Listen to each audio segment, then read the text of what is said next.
Oke, sahabat Kom, selamat siang. Kita berjumpa lagi dalam acara Parlamentaria Garapan Diskominfo Kaltim dengan Rumah Diswe nomor 1 Kaltim. Juga jangan lupa lihat live-nya di fanpage Facebook di nomor 1 Kaltim dan Diskominfo Kaltim serta Instagramnya. Nah, kita Parlamentaria bersama saya Tony Aryadi dan tim kita dapat waktu istimewa untuk berkunjung ke DPRD Kota Bontang. Di sela-sela kesibukan anggota dewan yang terhormat sangat sibuk ini, kita diberi waktu untuk berkunjung biar lebih dekat dan mengetahui tugas fungsi pokok dari anggota dewan kita yang terhormat. Itu Bapak Agus Haris, Wakil Ketua DPRD Kota Bontang. Selamat siang Bapak Agus. Assalamualaikum, selamat siang. Alhamdulillah. Gimana kabarnya ini? Pasti sibuk sekali ini dari aktivitas keseharian ini. Alhamdulillah baik. Aktivitas ya di samping tugas-tugas kedewanan sebagai pimpinan dan juga tugas-tugas sebagai pesuruh rakyat. Tentu banyak hal yang kami sinkronisasikan keinginan masyarakat melalui kami untuk kita sampaikan kepada pemerintah. Setiap hari begitu. Oke. Ya mungkin bisa diperkenalkan diri gitu, Pak atau Abang ini panggilnya biar lebih akrab ini. Abang aja ya. Oh ya, biar diperkenalkan diri, Abang Agus ini sebagai Wakil Ketua DPR Kota Bontang. Ya, terima kasih. Saya Agus Haris, Wakil Ketua DPRD Kota Bontang, tinggal di Jalan Sidrap, daerah perbatasan, daerah konflik. Iya, saya mempunyai satu istri, 2 anak. Iya, lagi kuliah, satu di Jogja, yang satunya masih SMP. Oke, siap. Terus habis itu kesibukan keseharian nih Bang Agus ini selain jadi anggota dewan, apa aja nih Bang? Pengusaha atau apa ini Bang? Tidak ada pengusaha, murni saya sebagai wakil rakyat dan mengurusi partai. Apalagi saat ini tambah sibuknya kami, tambah banyak tanggung jawab karena tahun 2024 itu kan menghadapi pemilu. Di samping kami harus merebut kemenangan di Parlemen Kota Bontang, tentu juga punya tanggung jawab besar untuk menggolkan DPRD Provinsi Dapil 6 dan juga DPR RI. Nah, yang lebih besar ini adalah bagaimana mengkolaborasikan seluruh program partai secara nasional untuk bisa meyakinkan masyarakat. Jadi keseharian seperti itu, mengurusi partai, juga membawa misi partai, misi Bapak Prabowo. Seperti itu setiap hari.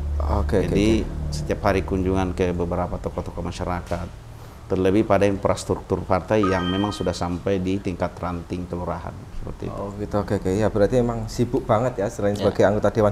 Dengar-dengar dulu perjalanan aktivis gitu Bang, aktif gitu Bang. Mungkin bisa diinfokan ke masyarakat gitu, jadi tidak langsung serta-merta duduk di anggota dewan mungkin gitu Bang. Iya, betul, bahwa dulu awalnya tidak pernah terfikir untuk menjadi anggota DPRD.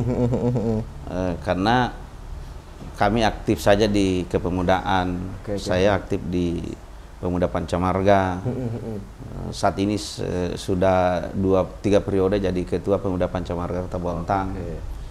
Dari OKP itulah yang mengantar saya ke Ketua KNPI, pernah Ketua KNPI. Sebelum Ketua KNPI, Sekretaris KNPI. Jadi memang aktivitas keseharian sembari juga sebagai kepala sekolah. Kepala sekolah gitu, juga ya, kepala sekolah swasta tapi di SMP Munamas dan SMK Halal Bang.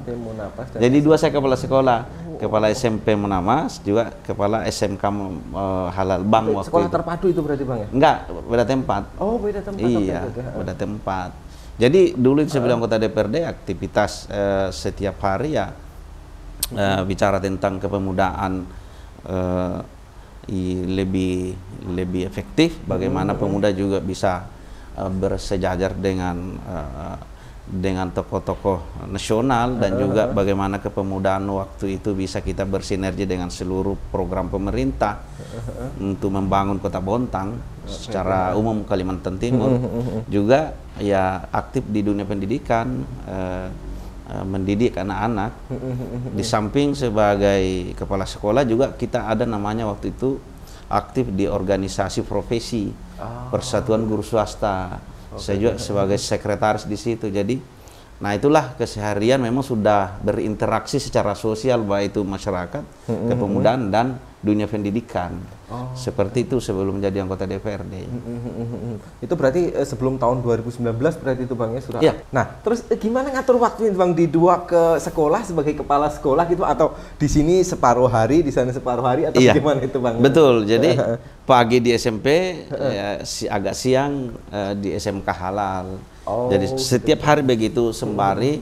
Waktu itu kan beriringan dengan persoalan tapal batas waktu itu. Jadi si pagi sampai siang itu ngurusi 2 sekolah, malamnya ya diskusi panjang soal tapal batas itu karena memang sudah sejak lama tahun 2000 mulai sudah gejolak di tengah-tengah masyarakat soal perbatasan itu. Jadi saya ambil malam untuk masyarakat, malamnya ya tetap aja seperti biasa berkumpul dengan sesama pemuda waktu itu. Oh gitu ya. Iya.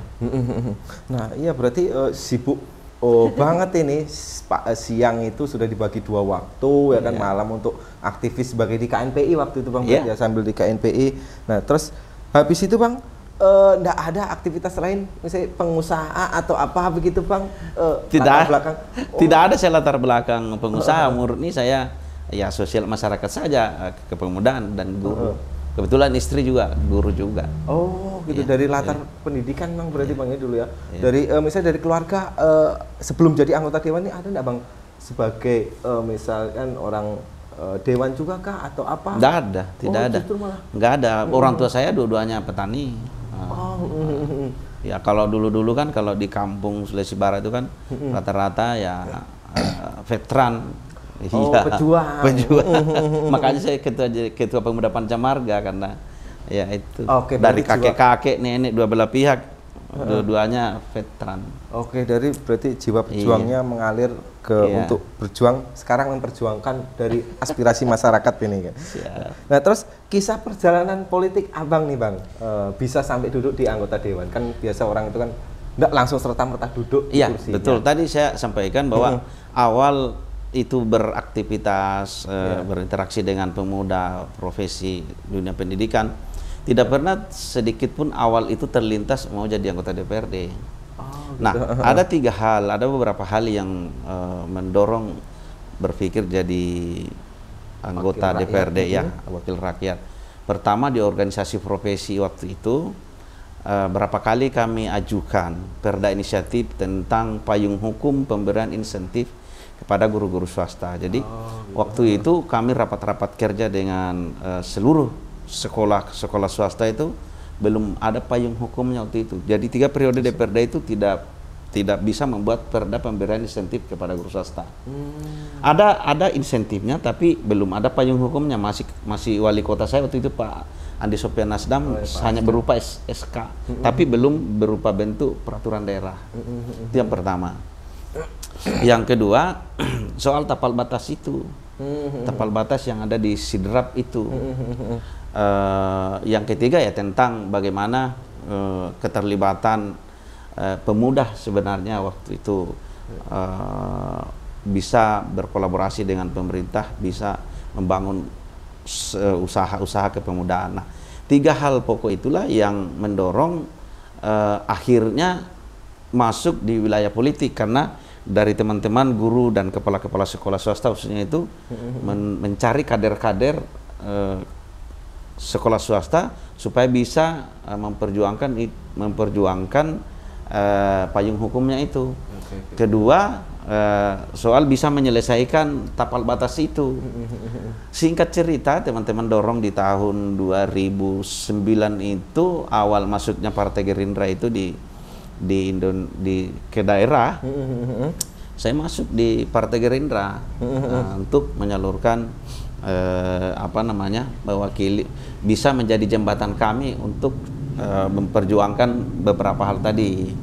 Singkat cerita, 2014 saya maju pertama kali, ya alhamdulillah langsung terpilih langsung terpilih dengan bantuan dukungan dari pemuda, dari guru-guru swasta dan juga masyarakat perbatasan. Jadi itulah basis saya. Basis saya 2014 terpilih, jadilah anggota langsung waktu itu jadi ketua Komisi 1 yang membidangi pemerintahan, sosial masyarakat dan juga hukum. Itulah seperti itu. Oke, berarti mulai tahun 2014 berarti ini sudah 2 periode berarti gitu Bang? 2 periode, alhamdulillah. Oh gitu, pertama dari Komisi 1 sekarang naik ke wakil ketua. Nah itu berapa suara Bang? Mungkin di periode 2014 sama 2019 Bang kalau boleh tahu Bang? Alhamdulillah di periode pertama itu tahun 2014 itu saya mendapatkan suara dukungan masyarakat 1.811. Ya, 1.811. Cukup lumayan besar juga, itu dapat suara. Untuk di 2019-nya Bang? 2019 tetap 1.800 tapi naik dari 1.861 jadi naik 50 suara. Oh ya enggak apa-apa, yang penting intinya tetap itu sudah bisa jadi perahu amunisi kan gitu Bang. Nah terus Bang tadi perjuangkan guru-guru swasta itu sekarang signifikan enggak Bang yang? Nah alhamdulillah saya terpilih 2014 itu langsung saya coba godok itu perda di akhir tahun 2014. Alhamdulillah berkat kerja tim Komisi 1 kami waktu itu didukung oleh beberapa teman-teman praksi, akhirnya perda payung hukum itu pemberian tunjangan perbaikan penghasilan bagi guru-guru swasta itu bisa kami golkan, bisa diparipurnakan tahun 2015 awal. Itulah menjadi kebahagiaan tersendiri bagi saya karena memang misinya waktu itu maju sebagai anggota DPRD adalah untuk menggolkan itu tadi, menggolkan payung hukumnya Persatuan Guru Swasta itu. Nah yang kedua, beberapa hal yang semenjak menjabat Komisi 1 itu perda tentang perekrutan dan penempatan tenaga kerja. Karena pada saat itu juga banyak sekali kami advokasi masyarakat tenaga kerja, baik itu masyarakat yang tidak dibayar pesangonnya, ada yang kurang bayar soal uang makan, uang lembur. Nah sehingga terdorong kami untuk mempunyai perda yang memayungi, memberikan payung hukum kepada perlindungan tenaga kerja. Jadi kami dapatkanlah formasi 75% tenaga kerja Kota Bontang, 25% dari luar. Karena kecenderungan perusahaan-perusahaan dari luar itu membawa turut serta bekerja asal daerahnya. Jadi itulah kemudian kita membuatkan perda berarti itu. intinya para guru dan pekerja swasta tadi itu sudah mulai sekarang ini meningkat ya, berarti manfaatnya ketika Bang jadi wakil rakyat ini terasa berarti. Kalau untuk guru swasta perlindungan secara hukum sudah aman, tinggal besarannya yang belum bisa saya perjuangkan. Jadi gitu. masih berproses terus. Oke, masih negosiasi. Kalau dengan perda dengan pemerintah daerah berarti Bang. Terus bagaimana sih Bang rasa menjadi anggota dewan itu Bang? 2 periode lagi kan begitu? Biasa saja, saya tidak ada perasaan istimewa menjadi anggota DPRD karena saya tetap merasa bagian dari masyarakat. Cuman yang membedakan itu hanya tanggung jawab. Gitu. Tanggung jawab berat karena misi untuk menyelesaikan tapal batas itu sampai saat ini belum saya bisa clearkan. Tapi alhamdulillah kabar baiknya kami sudah bersepakat dengan pemerintah untuk membawa ke Mahkamah Konstitusi untuk kita coba gugat tapal batas itu. Hanya itu yang bisa kalau untuk soal tapal batas.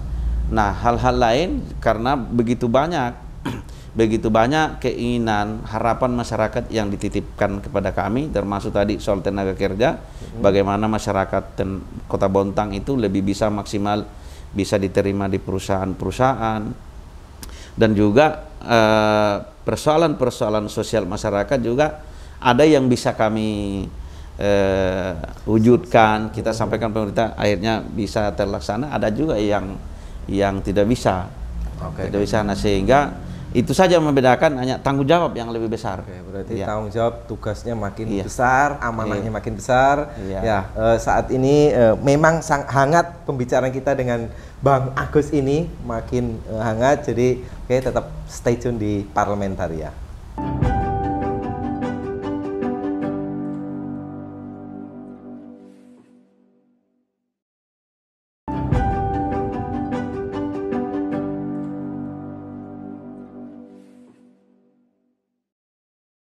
Oke, sahabat Parlementaria, kita kembali lagi di acara Parlementaria. Kita ngobrol hangat tadi dengan Bang Agus ini.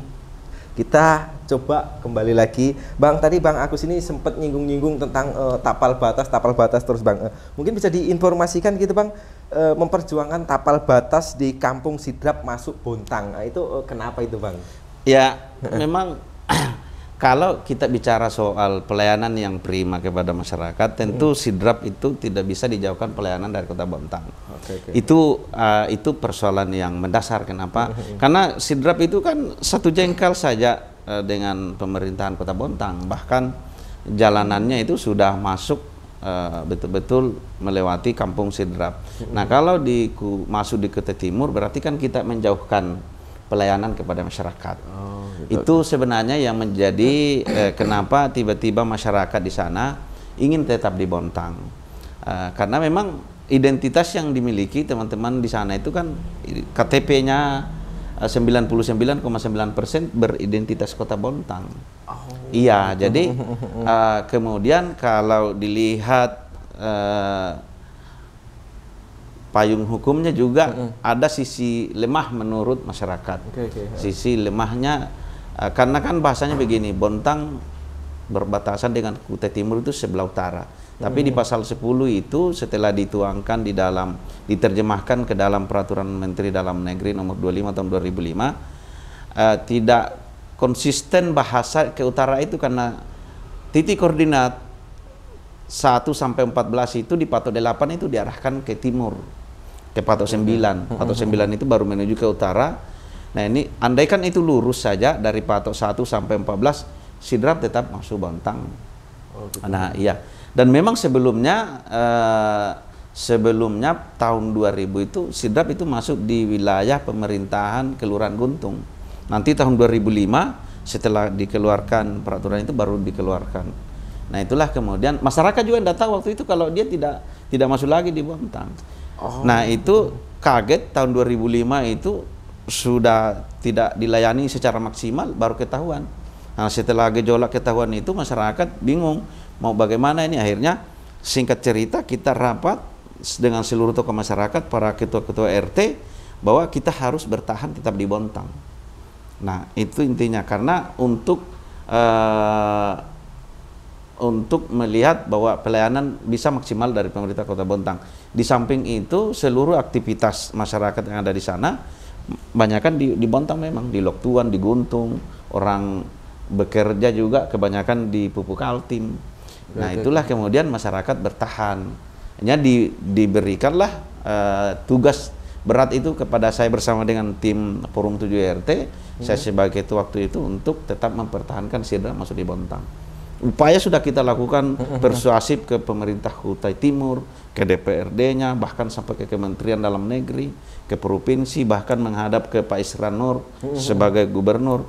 Pak Isran Nur waktu itu sudah setuju dengan Pak Ismu, Ketua DPR, Pak Mahyunadi, Bu Neni, Haji Nur Salam, tanda tangan di atas materi bahwa sepakat menindaklanjuti keinginan masyarakat itu tetap di Kota Bontang. Nah, seperti itu. Gitu. Jadi intinya pelayanan yang prima. Oke, berarti 2005 awalnya dulu masuk di Bontang, terus 2005 ternyata masuk Kutai Timur. Ternyata masuk Kutai Timur. Ternyata masyarakat di situ masih pengen di Bontang, tapi secara administratif masuk wilayah di Kutim. Iya. Ya, kita tetap doakan Abang mudah-mudahan itu cepat terrealisasi dan sehat selalu, Bang. Nah, terus ini apa aja Bang yang sudah dilakukan menjadi anggota Dewan selama periode yang ini 2023 ini Bang? Selain yang tapal batas itu Bang yang sulit itu? Ya, kan kalau DPRD itu kan 3 fungsi utamanya itu kan membuat peraturan daerah, yaitu legislasi. melaksanakan pengawasan. Oke, pengawasan kontrol. Iya kan, terus budgeting, ya kan, untuk jadi 3 pokok fungsi kedewanan ini. Pertama, waktu saya ketua Komisi 1 ya banyak hal yang kita berikan masukan kepada pemerintah, misalkan terkait dengan pelayanan pendidikan kepada masyarakat, terus ketenagakerjaan, terus membuat perda kita juga sudah banyak, alhamdulillah sudah banyak. Saya start tahun pertama 2015 itu langsung 6 perda kami selesaikan Komisi 1, 6 perda.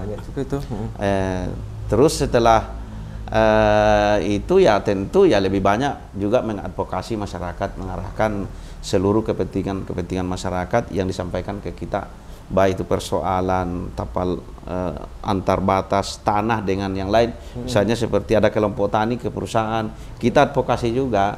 Iya, tenaga kerja kita juga advokasi, kita konekkan dengan dinas ketenagakerjaan, kita arahkan kalau ini tidak selesai di anjuran-anjuran dikeluarkan dinas tenaga kerja, kita ya bisa langsung ke PHI, proses hubungan industrial di provinsi. Jadi banyak hal. Ada juga mungkin seperti nelayan, kita perjuangkan untuk supaya mereka bisa mendapatkan fasilitas nelayan, baik itu perahu, ketinting, seperti itu saja. Karena intinya kalau 2 hal itu membuat perda-perda yang melindungi masyarakat, mengadvokasi masyarakat, yang kemudian dalam hal pengawasan membahas anggaran, ya di sanalah peranan besarnya DPRD kalau membahas anggaran itu. Membahas anggaran itu kan tentu dilihat semua dari seluruh kepentingan masyarakat, karena APBD itu kan seluas-luasnya dipergunakan untuk kepentingan masyarakat. Nah, di sanalah kita beradu argumentasi dengan pemerintah soal kepentingan masyarakat, supaya lebih terarah, lebih fokus pada kemanfaatan seluruh program kerja yang dilaksanakan pemerintah itu ada manfaat. Jadi kita tidak hanya membicarakan realisasi anggaran, tapi yang paling kita tekankan pada saat kita berdiskusi soal budgeting ini adalah manfaat yang dirasakan oleh masyarakat terhadap seluruh program yang sudah disusun oleh pemerintah. Nah, yang paling berat adalah bagaimana melihat secara regulasi dari secara berjenjang, baik itu peraturan pusat, provinsi dan daerah. Itu yang paling tantangan berat sebagai anggota DPRD, karena bukan hanya kita membawa misinya masyarakat, bahwa ini harus diperjuangkan, misalnya jalanan ini harus dicor, ya kan, masyarakat miskin harus diselesaikan untuk lewat dinas sosial, masyarakat ini harus bekerja di perusahaan.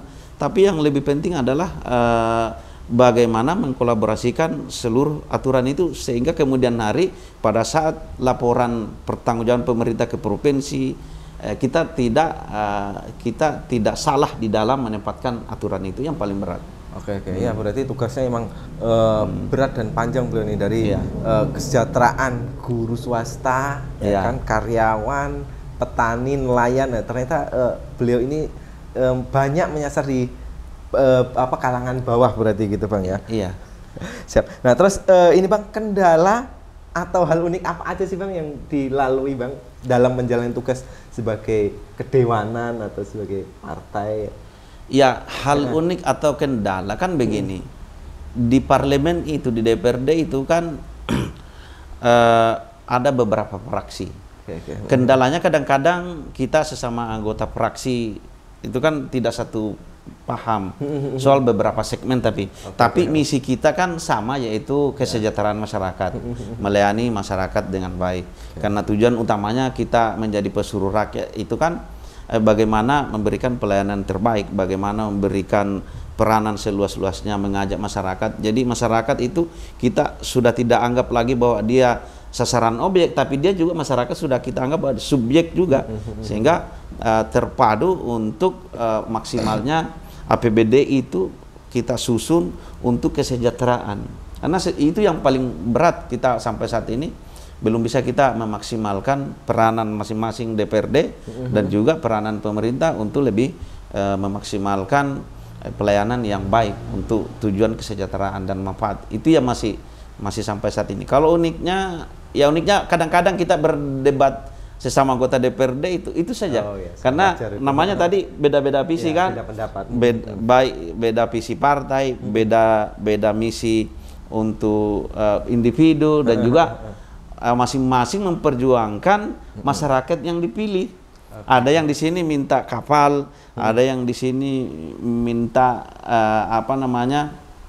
fasilitas lain, minta diwujudkan misalnya jalannya, majelis taklim dan sebagainya. Jadi beda-beda. Nah sementara kan ada juga keterbatasan APBD itu. Nah sehingga ada yang gol, ada yang tidak. Disitulah yang saya rasa agak unik juga. Nah, berarti beliau ini harus pandai-pandai mengatur, selain budgeting juga mengarahkan kepentingan masyarakat bisa terpenuhi. Jadi harus sabar-sabar masyarakatnya. Terus gagasan terbesar apa sih Bang yang akan dilakukan atau sudah dilakukan lewat DPR ini di Bontang atau untuk Kaltim gitu Bang? Gagasan terbesar kita sebenarnya kalau kita mau bicara tugas dan fungsi sebagai pesuruh rakyat, ya tidak ada kecuali gagasan hilangnya kemiskinan itu di seluruh Indonesia. Itu tidak ada lain. APBN, APBD tingkat 1 provinsi, APBD tingkat 2, tidak ada lain kecuali kita mengharapkan sila kelima, keadilan sosial bagi seluruh rakyat Indonesia. Tidak ada lain kecuali itu. Bagaimana kita ini betul-betul bisa mewakili masyarakat.